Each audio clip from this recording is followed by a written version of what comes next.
Alright, it's finally time to take this deer hide out of the bark. It's in shredded bark and a bark solution. It was put in there a long time ago, too long. We'll get to that in a second. We're going to take it out, clean it up, stretch it out, maybe oil it some, dry it, and then hopefully it'll be ready for the axe drop project. I put this in a long time ago, and I would have preferred to have overhauled it, checked it, added new bark or new bark solution quite a long time ago actually. But I have some concern that it's been in too long. It will still be leather, and it will still be useful leather, I can say that. But if it'll be the kind of leather I want, or have suffered no degradation at all from sitting in there for so long, I don't know. I don't have any doubt that there was enough tannic acid to tan the hide all the way through. It's not just a matter of whether there's enough tannin to finish the process, but if it's going to sit in there, ideally it would be in a strong solution, and I'm sure it's not that strong, but we'll find out when we get in here.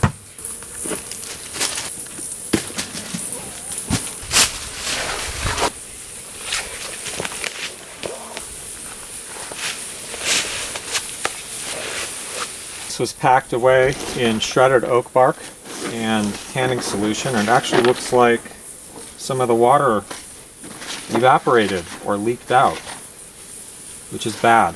That's bad, because this part wasn't completely submerged. Wow, there's really quite a bit of liquid missing. Well, that's too bad. I'm surprised actually at that, but most of it's still in the solution though, and here's some solution. But so far the hide looks okay. This is a pretty big old thick deer hide here. But I wouldn't be surprised if we get some discoloration. I can actually kind of see some difference in color up here. Yeah, right there, where it wasn't completely covered in solution. There we go.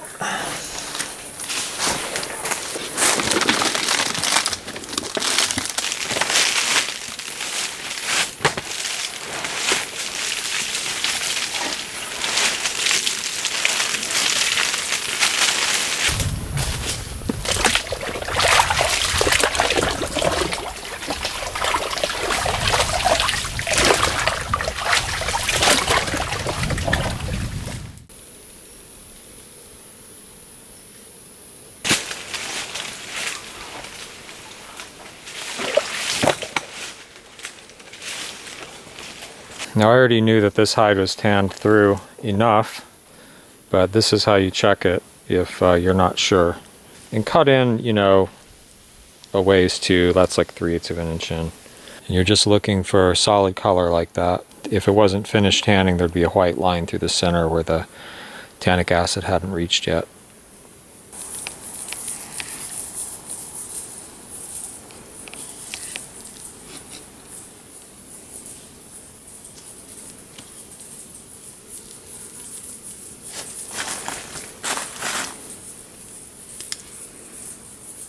There's still color, there's still like a dye and tannic, like unbound tannins in the skin. I want to get rid of that stuff. And then, oops, this is from leaving the metal, rusty metal tool against the hide. Bad idea. So I want to remove any extra tissue here. You see that stuff coming off? It comes off really easy now.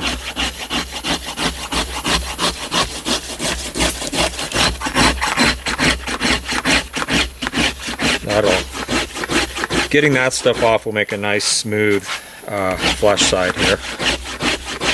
That stuff is weak. It's not doing anything for us. As you can see, there's kind of liquid stuff coming out of the hide that we probably don't want in there.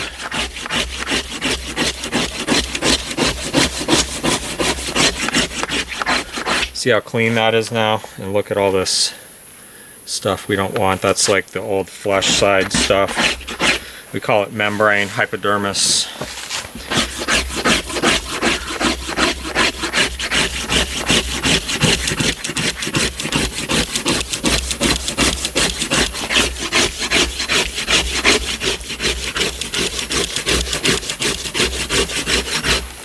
And I'm going to spend a little bit of time on this because I do want this side really clean. And I may do it twice. I'm not sure, but you can see there's still little bits of stuff coming off of here.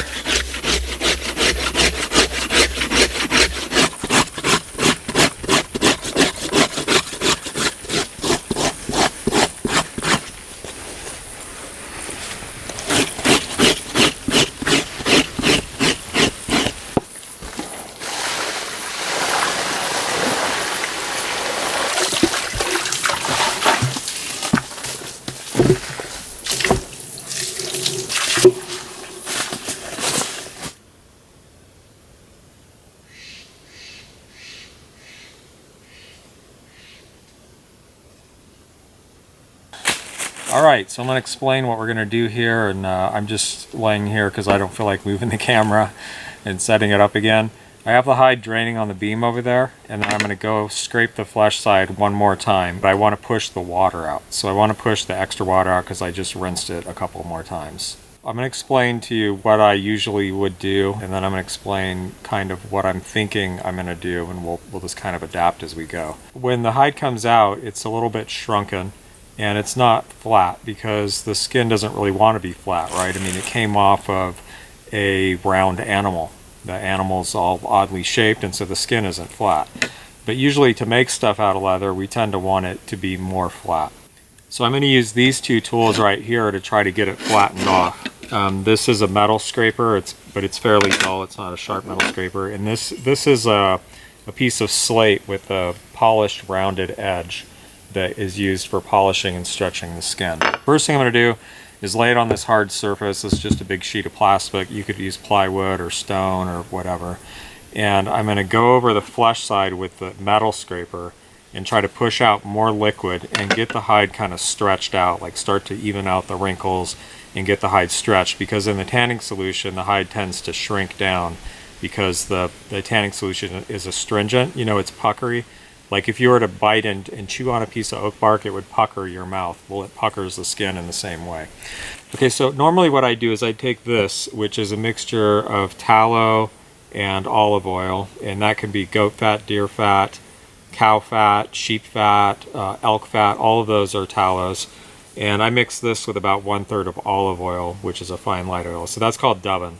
It's a mixture of tallow, which is an oil that's usually hard at room temperature, mixed with an oil that's usually liquid at room temperature. I would take that and smear it on the flesh side, and then flip the flesh side over and stick it to a board, like a sheet of plywood or something, and then oil the grain side, the hair side, and go over the hair side with this. And this is called a slicker, and it's just this real polished, smooth edge, and it'll squish and smash the grain smooth and flat in some cases if the grain's willing to do that, which it isn't always, and it probably won't be in this case, but we'll get to that. And I'll use this to just really stretch the skin out and get it really flat and paste it. Remember, I put this on the flesh side. It actually pastes it and sticks it to the board, and it stays there and it stays flat. And if you dry it slow, it'll stick to the board and stay flat and dry flat. You can actually lift the board and set it vertically, and the hide won't fall off of it if you do it right. But since I'm tanning this hide to do axe strops, and I'm going to glue those to the board, so it's going to be a small board with a piece of skin glued to it, I don't really want or need that fat. And I'm concerned that the fat, especially since I'm making those pretty soon, is going to, interfere with the glue sticking the skin to the board. Now I can clean that with alcohol, and that's what I usually do, and it'll probably be fine. But I'm just thinking, why bother? Like, I probably don't need that fat at all. So what I'm going to do is, I'm not going to finish the skin the way I usually do, but I'm just going to take it. I'm going to use this on the flesh side. I might use this a little bit on the grain side. I'll get it as flat as I can reasonably, with a reasonable amount of effort. And then I'm going to nail it to a wall and just let it dry slowly. Look how much stuff is coming off still. So I'm going to do a pretty thorough job. You can see there's a lot of water coming out. So that's good. That'll decrease drying time and just make the hide easier to handle if it doesn't have all that water in it.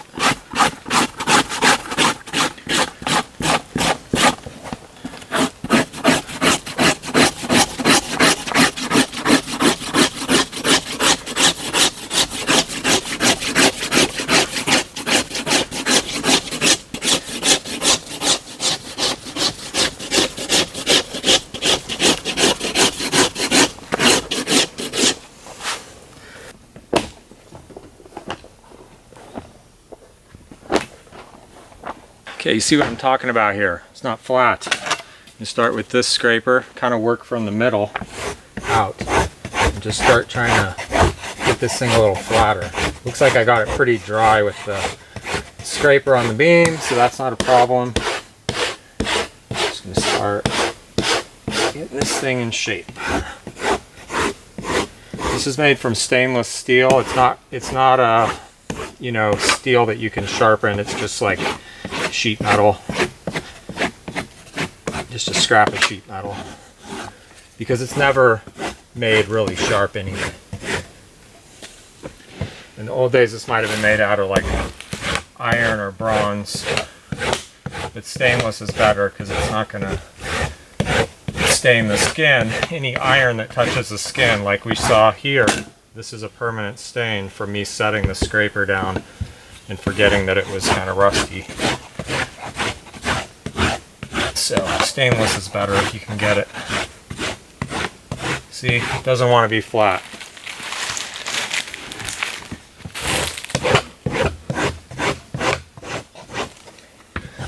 And really it's in the process after I would add this fat to the flesh side and stick it to the board and then start working over the grain side with this, that I could start to get these pasted down pretty flat. But even then, sometimes there's some wrinkles that you just can't get out. And again, if most of the skin is flat, that's fine for our purposes right now. And I can always decide to do something else with the whole skin or part of the skin later and just start over with this whole process of, you know, re-wet it and oil it how I want it, flatten it how I want it, or instead I could soften it instead. Lots of options.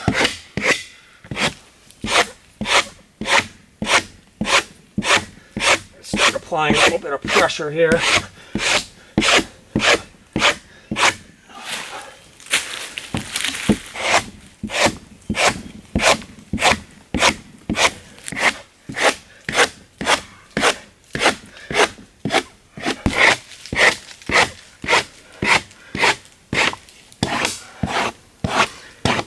Here's one more thing I want to talk to you about. If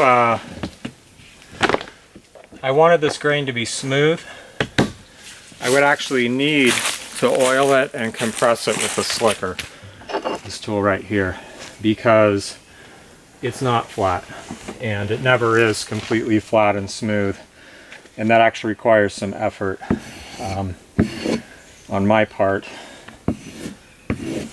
I could see if I could try to get it a little bit smoother, but the other thing about this is it's deer skin, which tends to want to have this kind of wrinkled elephant skin texture anyway, and it's often difficult to get it completely flat. It just doesn't want to be flat.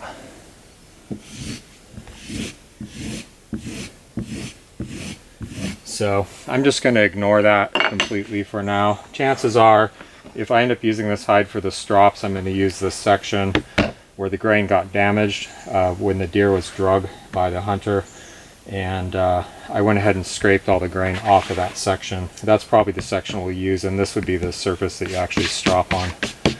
That's what I'm thinking anyway. So let's go nail this to a wall, and we'll just let it dry as long as it takes, preferably slowly.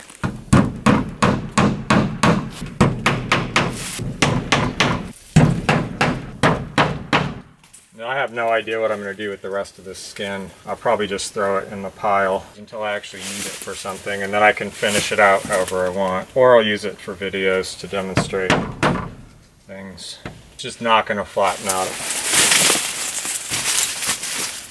No matter what I do with these nails, there's just no way. I need to paste it out and work this side a lot to get it even close to flat. But if you work on it real hard on a board like that with oil on this side, working it with the slicker, you can actually get it surprisingly flat. Like at first you're like, there's no way I can get this flat. And then you keep working at it and eventually you get most of it flat. But what I really need to do is redo this whole series and gear it towards home tanners. The way I set this all up to be about the cordwood challenge, and making these strops and stuff just isn't really something that's going to pull in a large audience. I mean, as cursory as I'm going over the process really quick, this is still probably the best thing on bark tanning you're going to find on the internet. Good enough. Just let that dry. It'll be dry by probably halfway through tomorrow. It's pretty hot out. It's in the full shade, but it won't take that long.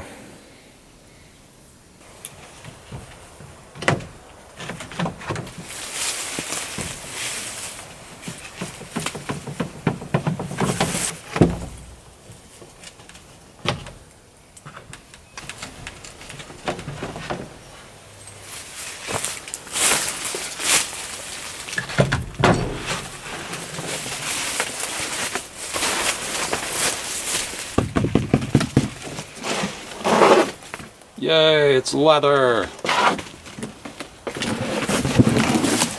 Lots of potential here. I guess we'll revisit this when it's that time. It feels pretty soft, which is pretty much what I expect from deer skin. And the way it was treated overall, really. See you next time.